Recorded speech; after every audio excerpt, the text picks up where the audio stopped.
ఈరోజు నేను మీకు ఒక బ్యాడ్ న్యూస్ని తీసుకొచ్చాను. సో నా సజెషన్ ఏంటంటే మీకు త్వరలోనే రీఛార్జ్ అయిపోబోతుంటే మీరు 1 ఇయర్ ప్లాన్స్ లాంటివి ముందుగానే రీఛార్జ్ చేసుకోండి.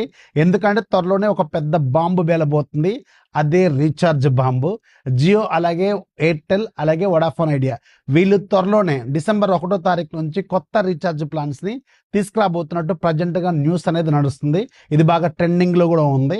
అందుకని మేబీ ఇది మోస్ట్ ప్రాబబ్లీ రీఛార్జ్ రేట్లు అనేది పెరగబోతున్నాయి. సో అంటే 1 మంత్ ప్లాన్స్ మీద మాత్రం అప్ టు 10% వరకు రీఛార్జ్ రేట్లు పెరుగుతాయి. For example me monthly plan ₹249 ఏదో ఉందనుకోండి, దానికి ఒక ₹25 పెరుగుతుంది. బట్ పెద్ద plans 1 year plans 6 months plans ఉంటాయి కదా, వాటి మీద మాత్రం 3 మంత్స్ ప్లాన్స్ వీటి మీద మాత్రం అప్ టు 17% పెరిగే అవకాశం ఉందని తెలుస్తుంది. సో నా సలహా ఏంటంటే ఒకవేళ త్వరలోనే మీరు రీఛార్జ్ అయిపోబోతుంటే అది అట్లీస్ట్ మీరు 1 ఇయర్ రీఛార్జ్ అన్నా లేదంటే మీరు 3 మంత్స్ రీఛార్జ్ అన్నా ముందుగానే చేసుకొని రెడీగా ఉండండి. త్వరలోనే మీకు రేట్లు అయితే పెరగబోతున్నాయి. కాబట్టి ఈ ఇన్ఫర్మేషన్ మీ ఫ్రెండ్స్ కూడా షేర్ చేయండి.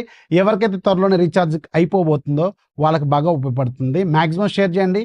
కొంచెంలో కొంచెమైనా డబ్బులు సేవ్ అవుతాయి. కాబట్టి నచ్చితేనే లైక్ చేయండి, ఫాలో కొట్టడం మాత్రం మర్చిపోవద్దు.